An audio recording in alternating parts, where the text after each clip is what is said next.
podcast is brought to you by PodPro Australia. Social media, Google, email marketing, systems, website traffic, and the endless content creation that comes with marketing. It's overwhelming, right? Say goodbye to endless stress and hello to clarity with the Meaningful Marketing Podcast. In this podcast, I will share with you fast and free practical methods to help you manage, monetize, and market your business, all infused with a healthy dose of motivation. Let's do this. Hello and welcome back to another episode of the Meaningful Marketing Podcast. This is Chantal Gerardy, your host, and today I'm joined by Adam Bell from PodPro Australia. Hey Adam, how are you? I'm really well. Thanks for having me on the Meaningful Marketing Podcast. Very excited to be here. Super excited. So for those of you who don't know, Adam is the producer of this podcast. I am. And I'll start by saying that one of the hardest things I've ever had to do was come up with a name. But we got there in the end, and I'm so super excited. It's kind of like a tattoo. It's one of those things that you're going to be like to have to stick with it forever. And the Meaningful Marketing Podcast, I just felt was something that I truly resonated with. So thank you with your support in helping me with that. Look, I think it's a good name. It is. And your marketing is meaningful. So it hits the spot. Yeah, thanks so much. So tell us a little bit about yourself. How did you fall into podcast producing?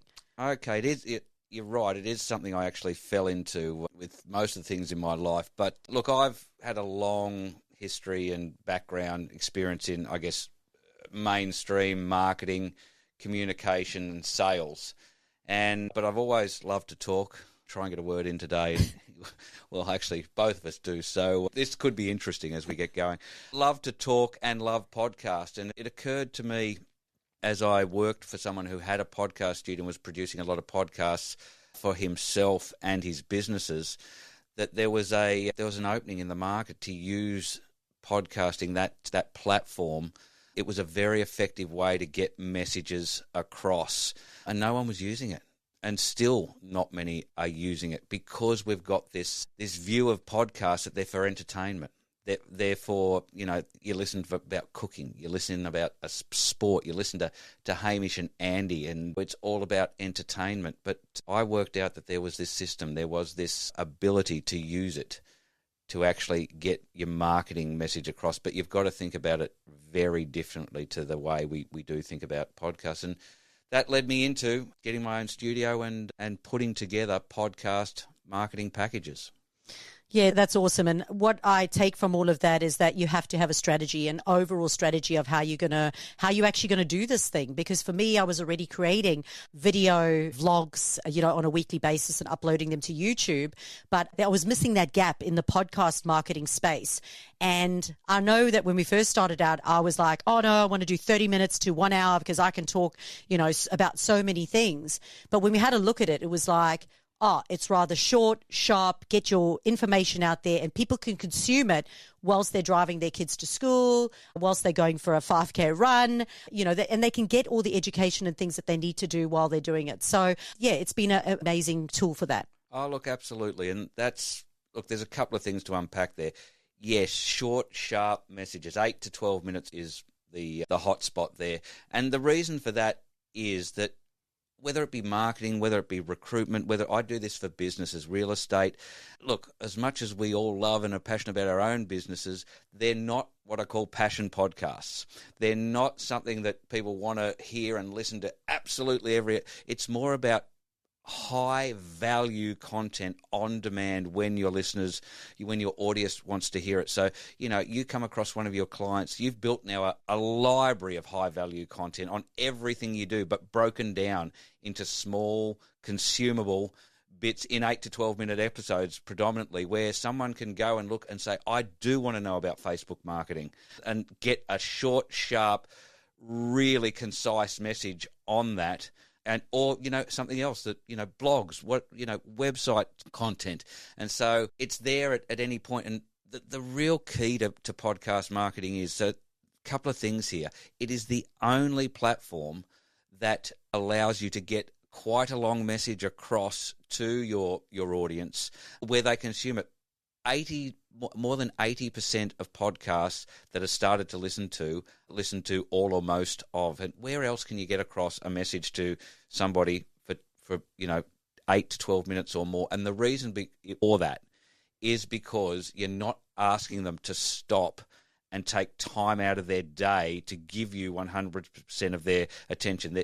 There's 3 times that podcasts are listened to, 95% of podcasts in Australia, and that is in the car, which is most of them, when people are exercising, so a dog walk or a gym session, or when they're preparing food. That's when people listen. So they're not tempted to actually press stop or flick on. They're doing something else. And that's the power. That's the huge power of it. They do want to, most businesses would know, they do want to hear your message. They've come to you for a reason, but they're so time poor. They don't want to read a long email, stopping to watch a video. But this is one way they can consume it and not take time out of their day. Pop it on in the car on the way home. Yeah, so there's so many good things in there. And so for us personally, like if a client comes to me, or even a prospect, let's go with a prospect. A prospect comes to me and they say, I'm thinking about working with you. I'm really struggling in this area. And for whatever reason, they may not go ahead right then and there. I can simply flick them across a couple of my podcasts, send them through to them and go, look, you said you were struggling with Google. Here's a podcast on Google and how to manage your Google profile. Go on and have a look. And I had feedback. It was probably last week or a couple of days ago.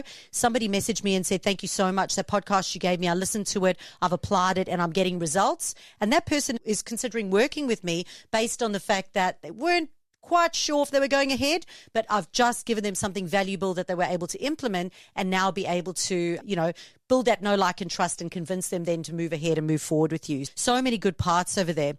So like anything, if you do a podcast, if you create a podcast and you put it up and you get it out there, at the end of the day, you have to do something with it because it doesn't just grow, evolve, gain followers, get traction all on its own. So let's just talk about some of the assets or some of the ways that you can repurpose podcasts or the content of podcasts so that you can actually grow your online visibility. Because doing the podcast, having it on Spotify, having it on YouTube, having it on Apple, wherever you're going to have it, on its own is not going to... It's not. It's not going to grow. Absolutely not. And the point I make here is just what we've been talking about is you've got to think about this differently, and it's not about having thousands of followers.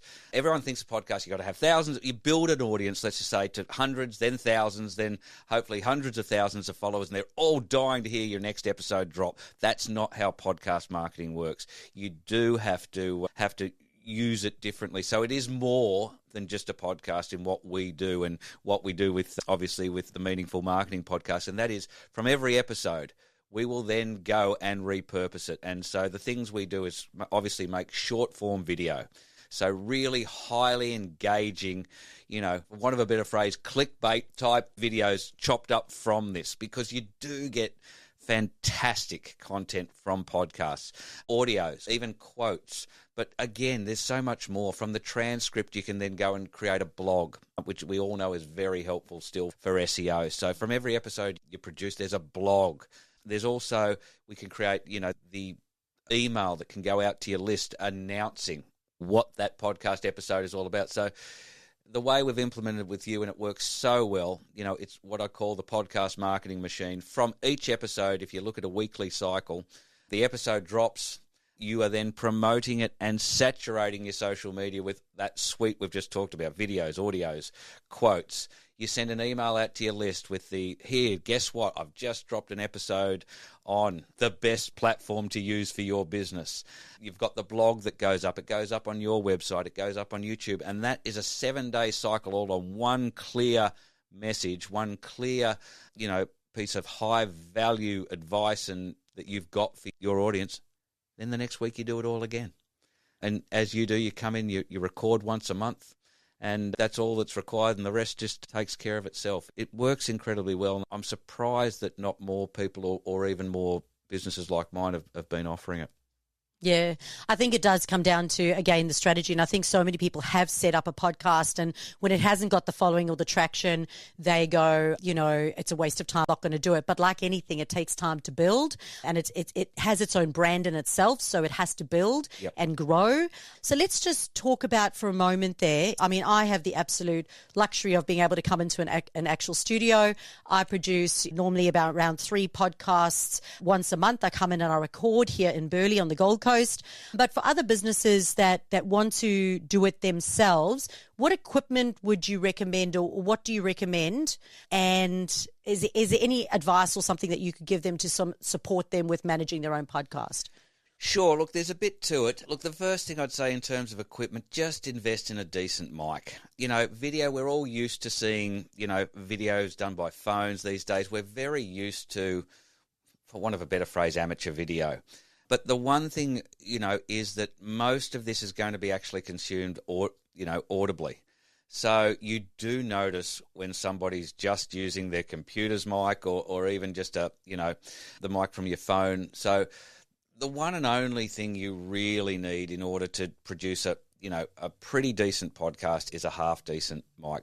Put some money into that, because as I said, you do notice the difference when you hear. I still hear people whose podcasts have gotten quite big, have big followings, and that you can still hear it's just a little tinny.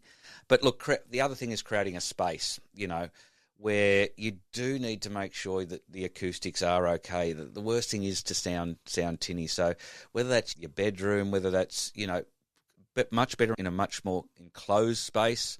Do it when, at times when you're not going to be interrupted, where the lawnmower isn't going off outside. So look, you are a little bit hampered. I mean, I'd be saying late at night when things are really quiet. And so tips other than that, look, it is quite easy to do.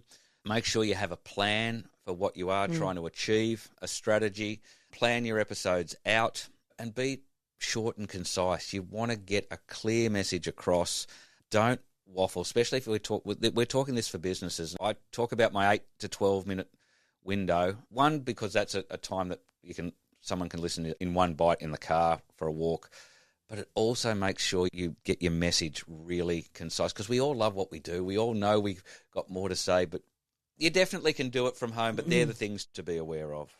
Yeah, for me personally, that was one of the reasons I delayed my podcast. Every year it was on my bucket list to do it. I always knew I wanted to do it. Every year it just rolled over into the next year, and I went, I'm not going to do it. And it was mostly because of the lawnmower, because of the dogs barking in the background, being interrupted, and I didn't want to have to do all the editing. So that's the other thing. If you kind of have a plan, a strategy, and you know exactly what the topic is, what the outcome of the message is that you're wanting to achieve from that, if you truly understand who your audience is and what their pain, their aspirations, and what they're struggling with right now, then you can talk directly to them and make sure that you're giving them that advice. Because I want to make sure that when people come onto my podcast as a guest, that they're going to actually leave having achieved something, be able to take away some action steps that they can actually apply. And for me, that's incredibly important, because I have a lot of people reaching out, wanting to be on my podcast, and all they want to do is pitch their business. Yep. And for me, it's around adding value to my audience, because else they're not going to come back. Yep. So that's really important for me. See, another point I want to make here, and you do this very well, and you've mentioned it earlier, it's thinking, again, coming back to thinking of this differently and using your, not having an audience waiting to hear it, but using it as a sales tool. So, like you said, pushing it out to a lead.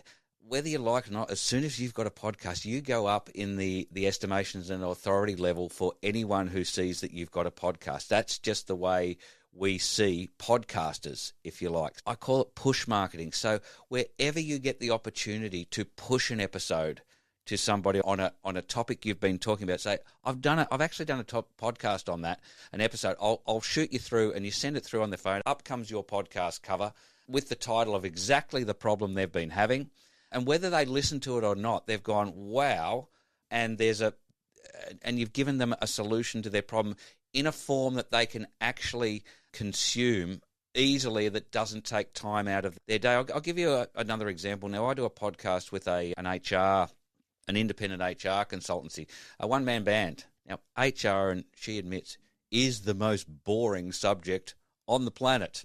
But we all need it. We all need to know if we need to fire someone, or if we need an employment contract, or, there's important pieces of advice that you need only at certain times. Now, she gets so many downloads, but she pushes it out to everybody she talks to. So if she gets a call from anyone about having a, holiday pay or whatever. I've done a podcast on that. I'll just shoot you through my episode because it might give you a bit more information that you need.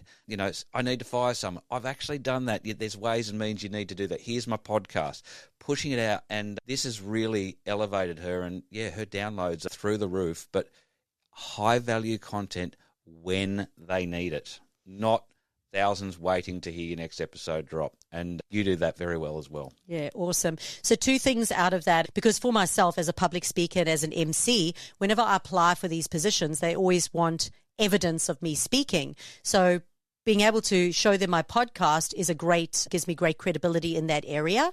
And the second part of that, for those of you who know me, a strategy is the end in mind, and that means capturing an email address. That is always for me. So the whole point of having a podcast is to make sure that you're getting somebody's email address. Well, let's say a qualified person's email address, and so that you can continue to build, know, like, and trust, and then convert them into something. And that is the whole purpose of the podcast. So it's about getting them to listen, to connect with you, for you to build your credibility, but of course then to convert. And that's what it is. So the true measure is not really the downloads. It's not really the reviews that you get, but are you actually getting customers from what you're doing? And that for me is always the true measure of whether or not your marketing is working strategically, and if it's meaningful. Meaning for you because you get clients, meaning for them because they're getting to work with you.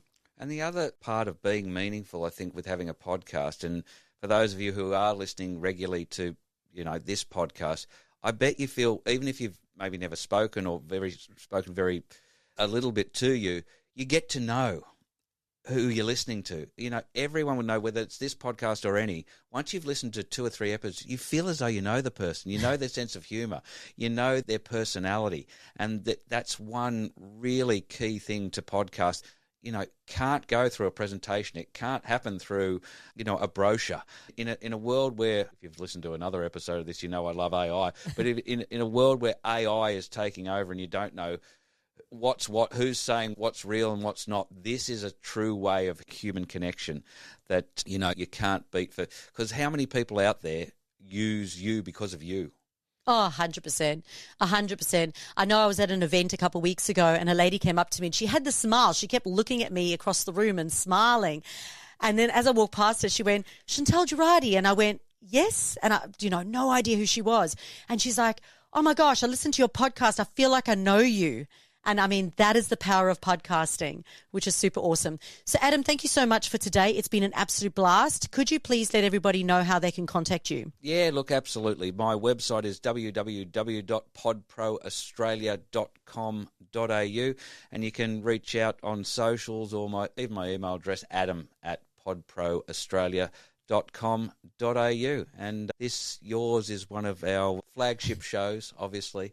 So looking at this is an example of what we do for our clients. We're very proud of what we produce for Chantal. And look, thanks for having me. Yeah, thank you so much. And for those of you a bit curious about looking at sort of the assets that PodPro Australia produces for us, jump onto my Instagram profile, which is Chantal Gerardy Online Business Marketing. There are 2 Chantal Gerardys. One is my personal brand, one is my business brand. So have a look at the business brand one. Both worth looking at, just saying. Sorry, yeah. Both worth looking at. Yeah, but if you have a look at the business profile, you'll have a look at the assets that Adam actually produces for the podcast. So thank you once again for coming. This is the Meaningful Marketing Podcast. If you like this episode, please go ahead and rate us. Thanks for listening in. Meaningful Marketing is all about you making your marketing meaningful. If you've enjoyed today's episode, please hit that subscribe button. But subscribing means that you won't miss out on future episodes all about marketing and motivation. Stay inspired, stay focused, and make your marketing meaningful.